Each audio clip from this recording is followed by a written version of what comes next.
Big breaking news చూస్తున్నాం. గండికోట హత్య కేసులో కదలిక మొదలైందని చెప్పుకోవచ్చు. లై డిటెక్టర్ పరీక్షకు సిద్ధం కావాలంటూ కూడా వైష్ణవి కుటుంబ సభ్యులకు నోటీసులు ఇవ్వడం జరిగింది పోలీసులు. వైష్ణవి సోదరులు కొండయ్య, సురేంద్రతో పాటు ప్రియుడు లోకేష్ కూడా నోటీసులు ఇచ్చినట్లుగా మనకి బ్రేకింగ్ న్యూస్ లో సమాచారం అందుతోంది. జూలై 14న గండికోటలో దారుణ హత్యకు గురైంది వైష్ణవి. దాదాపు నెలకు పైగా మిస్టరీగా గండికోట మర్డర్ కేసు నిలిచిందని చెప్పుకోవచ్చు. కడప జిల్లా జమ్మలమడుగు నియోజకవర్గం గండికోటలో వైష్ణవి హత్య కేసులో కదలికలు మొదలయ్యాయి. దాదాపు నెలకు పైగా గండికోటలో వైష్ణవి మర్డర్ కేసు మిస్టరీగా మిగిలిపోయిందని చెప్పుకోవచ్చు. ఈ కేసులో అనేక కోణాల్లో పోలీసులు విచారణ చేసినా నిందితులను గుర్తించలేకపోయారు. దీంతో ఇక లై డిటెక్టర్ టెస్టులు చేయాలని కూడా పోలీసులు ఫిక్స్ అయిపోయారు. ఈ నేపథ్యంలో ఈ కేసులో అనుమానితులుగా ఉన్న వైష్ణవి అన్నలు కొండయ్య, సురేంద్రతో పాటు ప్రియుడు లోకేష్ కు కూడా నోటీసులు ఇచ్చినట్లుగా పోలీసులు తెలుస్తోంది. వీరంతా లై డిటెక్టర్ పరీక్షకు సిద్ధం కావాలంటూ కూడా నోటీసుల్లో పేర్కొన్నట్లుగా సమాచారం అయితే అందుతోంది. ఇక ఇదే అంశానికి సంబంధించిన మరింత సమాచారాన్ని మా ప్రతినిధి సుదర్శన్ ఫోన్ లైన్ ద్వారా అందిస్తారు. సుదర్శన్, దాదాపుగా జూలై 14న వైష్ణవి గండికోటలో హత్యకు గురైంది. చాలా దారుణంగా. ఇప్పటికి కూడా 36 రోజులు గడిచిపోయాయి. ఇప్పటి వరకు కూడా పోలీసులు ఎటువంటి పురోగతిని సాధించలేదు. ఈ నేపథ్యంలో లై డిటెక్టర్ పరీక్షకి పోలీసులు సిద్ధం కమ్మని కుటుంబ సభ్యులకు చెప్పినట్లుగా మనకి బ్రేకింగ్ లో వార్త అయితే అందుతోంది. దీనికి సంబంధించిన లేటెస్ట్ అప్డేట్స్ ఏంటి? వాళ్ళకైతే ఈ మేరకు సమాచారం ఇచ్చారు పోలీసులు. లైవ్ డిటెక్టివ్ టెస్ట్ చేయబోతున్నాము. అది ఒక కుటుంబ సభ్యులను బేస్ చేసుకొని వాళ్ళ మీద అనుమానాలు వ్యక్తం చేస్తూ కాదు.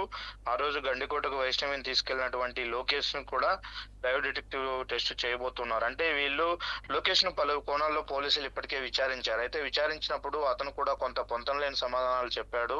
అతని దగ్గర సరైన సమాచారం రాబట్టాలంటే లైవ్ డిటెక్టివ్ టెస్ట్ చేయాల్సిందే అని పోలీసులు భావిస్తున్నారు. దాంతో పాటు మొదటి నుంచి కుటుంబ సభ్యులలో అనుమానాలు ఎక్కువ ఎదుర్కొంటున్న వారు వాళ్ళ సోదరులు వైష్ణవి పెదనాన్న కొడుకులు సురేంద్ర, కొండయ్య స్పాట్ లోనే ఉన్నాడని కొద్ది రోజులు అన్నారు. కొండయ్య తెలిసే జరిగిందని కొద్ది రోజులు అన్నారు. సురేంద్రనే కొండయ్య ఫస్ట్ బాడీని గుర్తించారన్నారు. ఈ అన్ని ఆరోపణల నేపథ్యంలో ఇప్పుడు బయట పర్సన్ ఎవరు ఉన్నట్టు ప్రమేయం ఉన్నట్టు పోలీసులకు ఎలాంటి ఆధారాలు దొరకలేదు. కాబట్టి ఇంకా ఫైనల్ గా అంటే పోలీసులు అన్ని కోణాల్లో విచారణ చేసిన తర్వాత ఎలాంటి ఆధారాలు దొరకని నేపథ్యంలోనే చివరి ఛాన్స్ గా లైవ్ డిటెక్టివ్ టెస్ట్ చేయబోతున్నారు. అది కూడా వాళ్ళ ఫ్యామిలీలో ఏం జరిగిందనే దానిపైన లోకేష్ ఆ రోజు తీసుకెళ్లాడు.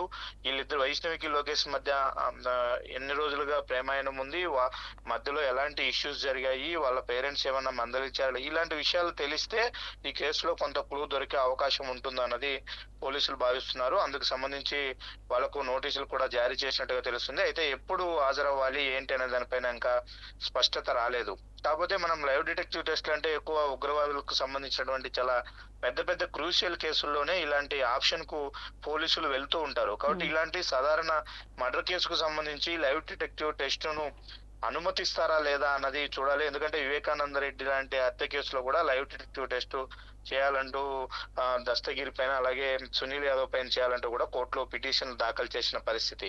ఇప్పుడు పోలీసులకు ఈ ప్రొవిజన్ ఉందా లేదా, ఒకవేళ ఇప్పుడు వీళ్ళు ఎవరైతే లైవ్ డిటెక్టివ్ టెస్ట్ కు రావాలని పిలుస్తున్నారో వాళ్ళు ఒకవేళ దీనికి సమ్మతించకుండా కోర్టును ఆశ్రయిస్తే పరిణామాలు ఎలా ఉంటాయి ఏందనేది కూడా చూడాలి.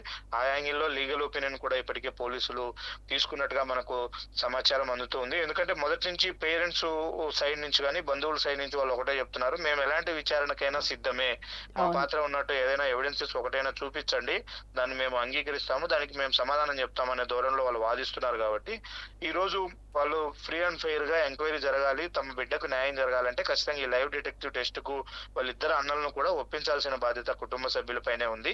ఇప్పుడు వాళ్ళకినా లైవ్ డిటెక్టివ్ టెస్ట్ కు హాజరైతే మాత్రం అందులో వచ్చే రిజల్ట్ ను బట్టి ఈ కేసులో ఎంతో కొంత పురోగతి రావచ్చు, అప్పుడైనా కొలిక్కి రావచ్చు అన్న ఆలోచనలో పోలీసులు ఉన్నట్టుగా మనకు సమాచారం అందుతోంది. అంటే సుదర్శన్, లై డిటెక్టర్ తీసుకోవడానికి ఏంటి రీజన్? అంటే పోలీసు వాళ్ళకి నోటీసులు ఇవ్వడానికి ఏంటి రీజన్? ఇప్పటివరకు అయితే ఎటువంటి పురోగతి సాధించలేదు. సీన్ రీకన్స్ట్రక్షన్ చేశారు, చాలా క్లూస్ కోసం వెతికారు, బట్ ఎలాంటి ఎవిడెన్స్ కూడా విచారణలో పోలీసులకి దొరకలేదు. ఒకానొక టైంలో నీరు గారిపోయింది కేసు అనుకున్న సందర్భాలు కూడా మనకు కనిపించాయి. అవును, ఇప్పటికీ కూడా చాలా మందిలో అదే అభిప్రాయం ఉంది. ఇది నీరు గారిపోయింది కేసు, ఇప్పుడు ఇన్ని రోజుల తర్వాత ఎలాంటి ఎవిడెన్స్ దొరకలేదంటే ఇప్పుడు కొత్తగా ఎవిడెన్స్ ఏం దొరుకుతాయి, ఎవరినో అనుమానించి అరెస్ట్ చేసినంత మాత్రాన వాళ్ళను ప్రూవ్ చేయడానికి సర్కంస్టెన్సెస్ ఎవిడెన్సెస్ ఏమున్నాయి పోలీసుల దగ్గర అనేది కూడా ఇప్పుడు అందరి నోటి నుంచి వినిపిస్తున్నటువంటి విమర్శ. అయితే అలాంటి ప్రయత్నాలు అన్ని పోలీసులు చేసిన తర్వాత ఏమీ లేని ప్రయత్నంలోనే చివరి ఛాన్స్ గా దీన్ని పోలీసులు భావిస్తున్నట్టుగా తెలుస్తుంది. అయితే వీళ్ళకి సంబంధించి ఎవిడెన్స్ ఏమీ లేకుండా వీళ్ళని నేరుగా పిలిచి విచారించడానికి కొంత రాజకీయ ఒత్తిళ్లు కూడా కారణమై ఉండవచ్చు. కాబట్టి పోలీసులు లీగల్ గా వెళ్ళాలి. ఎలాంటి విమర్శలు లేకుండా ఎవరి ఇన్ఫ్లుయెన్స్ లేకుండా ఉండాలంటే మాత్రం లైవ్ డిటెక్టివ్ టెస్ట్ ఎస్ అంటే సుదర్శన్, ఇక్కడ మనం ఇంకోటి ఆలోచించవచ్చు. అంటే మీరు చెప్పినట్టు విచారణకు కూడా ఫ్యామిలీ మెంబర్స్ ని పిలవని పరిస్థితి కనిపించింది. ఇదే నేపథ్యంలోనే సీన్ రీకన్స్ట్రక్షన్ వైపు వెళ్లారు, కానీ కుటుంబ సభ్యుల మీద అనేక అనుమానాలు వచ్చినా కూడా పోలీసులు దాన్ని తీసుకోలేదు. ఎందుకంటే పర్టికులర్ ఎవిడెన్స్ మనకి దొరకలేదు కాబట్టి. ఈ నేపథ్యంలోనే ఈ రోజు లై డిటెక్టర్ కి వెళ్తున్నారు పోలీసులు అనుకోవచ్చు అంటారా? అంతే. ఎలాంటి ఎవిడెన్స్ లేవు. చివరి ప్రయత్నంగానే ఏం జరిగిందనే కోణంలో వీళ్ళు పూర్తిగా నిజానిజాలు వీళ్ళ నుంచి వెలువడితే దాని నుంచి ఏవైనా క్లూస్ దొరకవచ్చు, కేసు కొలిక్కి రావచ్చు అన్న భావనతోనే పోలీసులు ఈ టెస్ట్ కు వెళుతూ ఉన్నట్టుగా తెలుస్తుంది. అయితే దీనికి ఎంతవరకు సమ్మతిస్తారు ఏందనేది చూడాలి. ఎందుకంటే ఇప్పుడు ఫ్యామిలీ వర్షన్ నుంచి కూడా మనము ఒకటి ఆలోచించాలి. వాళ్ళు ఈ టెస్ట్ కు సహకరించకుండా కోర్టుకు వెళ్ళడం కానీ, ఇంకోటి ఒప్పుకోకపోవడం కానీ ఇలాంటివి జరిగితే మాత్రం ఖచ్చితంగా వాళ్ళ మీద ఉన్నటువంటి అనుమానాలు మరింత బలపడే అవకాశం ఉంటుంది. ఖచ్చితంగా. అంటే ఎందుకంటే వాళ్ళ అమ్మాయి కేసును ఛేదించడానికి పోలీసులు అన్ని విధాలుగా సహకరించాల్సింది వాళ్ళే. ఎంక్వైరీ విచారణ ఆలస్యం అయితే పోలీసుల మీద ఒత్తిడి తేవాల్సిన బాధ్యత కూడా కుటుంబ సభ్యులకే ఉంది. ఎందుకంటే వాళ్ళ వైపు నుంచి జరగాల్సినటువంటి న్యాయం ఇది. అలాంటి కేసులో ఇప్పుడు వాళ్ళు ఫ్రీ అండ్ ఫెయిర్ గా ఎంక్వైరీలో ముందుకెళ్తున్నటువంటి పోలీసులకు సహకరించే ఉద్దేశం వాళ్ళకుండి వాళ్ళ ప్రమేయం ఇందులో లేకపోతే మాత్రం ఖచ్చితంగా ఈ టెస్ట్ కు వాళ్ళు హాజరవ్వాల్సి ఉంటది. అందులోనూ ఇదేమీ ఒక కుటుంబాన్ని అనుమానంగా చూస్తున్నటువంటి పరిస్థితి లేదు. లోకేష్ కూడా అదే టైంలో లైవ్ డిటెక్టివ్ టెస్టులు చేస్తూ ఉన్నారు. ఎందుకంటే కుటుంబ సభ్యులు ఫస్ట్ నుంచి అనుమానించింది, ఆరోపణలు చేసింది ఖచ్చితంగా లోకేష్ పాత్ర ఉంటుంది అని భావించింది కుటుంబ సభ్యులే. కాబట్టి ఇద్దరిని సమానంగా చూస్తున్నాం అనే కోణంలోనే లోకేష్ కూడా నోటీసులు ఇచ్చినట్టుగా కూడా మనకు సమాచారం అందుతో. రైట్ సుదర్శన్.